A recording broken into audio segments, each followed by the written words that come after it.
9 pemain keturunan dicoret dari timnas Indonesia U17 jelang Piala Kemerdekaan 2025. Padahal beberapa di antaranya bermain di klub-klub ternama Eropa. Apa sebenarnya alasan dibalik keputusan mengejutkan pelatih Nova Arianto? Dan siapa saja pemain diaspora yang akhirnya tetap masuk skuad Garuda Muda? Berikut ulasan lengkapnya di video berikut ini.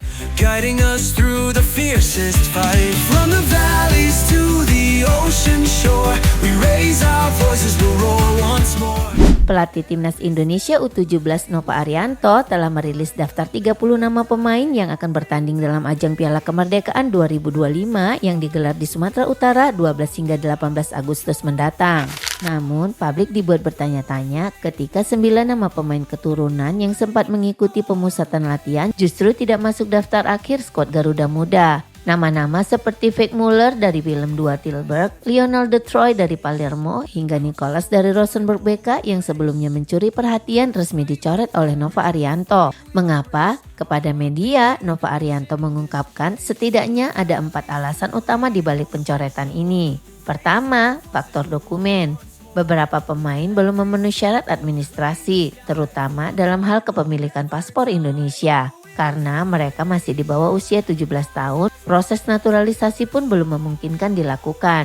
Kedua, beberapa pemain belum mendapat izin resmi dari klubnya. Ada harapan mereka bisa bergabung kembali seusai turnamen ini selesai. Ketiga, selisih usia. Mayoritas pemain keturunan yang dicoret masih lahir di tahun 2010. Artinya, secara usia mereka masih terlalu muda jika dibandingkan dengan pemain kelahiran 2008 yang dominan di Piala Dunia U17 2025. Dan keempat, penilaian teknis. Nova menyebut bahwa beberapa pemain belum mencapai standar performa yang diharapkan, sehingga belum bisa bersaing di level turnamen kali ini. With every step we'll claim the sky, for our pride will never die. Oh Indonesia, rise as one, together strong we'll overcome. Through the storms and through the flames we'll carve our glory, we'll make our name. Meski demikian, Nova memastikan bahwa nama-nama tersebut tetap masuk radar untuk kompetisi usia berikutnya. Mereka hanya ditunda, bukan dilupakan. From the valleys to the ocean shore, we raise our voices, we'll roar once more. With every step we'll claim the sky, for our pride will never die. Oh Indonesia, rise as one, together strong we'll overcome. Through the storms and through the flames we'll carve our glory, we'll make our name. Meski 9 pemain keturunan dicoret, bukan berarti tak ada darah diaspora yang memperkuat skuad Garuda Muda. Justru 4 pemain abroad berhasil menembus skuad utama dan siap menunjukkan kualitas mereka di Piala Kemerdekaan 2025. 4 pemain diaspora resmi bergabung bersama Timnas Indonesia U17. Mereka adalah talenta muda yang berkiprah di luar negeri, namun tetap menunjukkan komitmen tinggi untuk membela merah putih.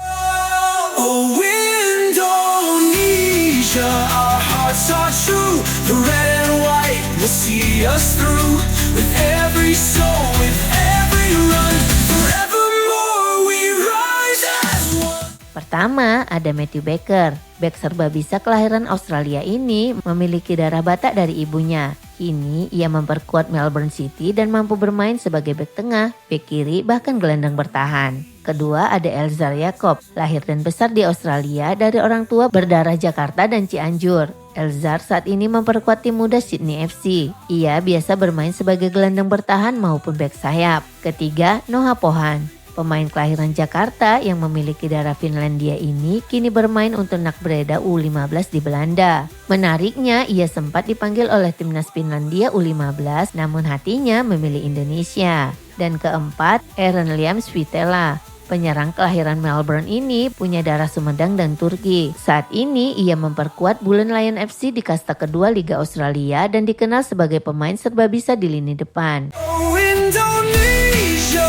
rise as one, together strong we'll overcome. Through the storms and through the flames we'll carve our glory, we'll make our name. Dengan komposisi kombinasi pemain lokal dan diaspora, Timnas Indonesia U17 siap tampil dalam Piala Kemerdekaan 2025 menghadapi tim-tim tangguh seperti Mali, Tajikistan, dan Uzbekistan. Meski ada beberapa nama yang belum bisa bergabung, perjalanan dan proses pembentukan skuad muda ini menunjukkan bahwa masa depan sepak bola Indonesia tengah dipersiapkan dengan serius, perlahan tapi pasti untuk mencetak generasi emas berikutnya. Oh, Indonesia, rise as one, together strong we'll overcome. Through the storms and through the flames, we'll carve our glory.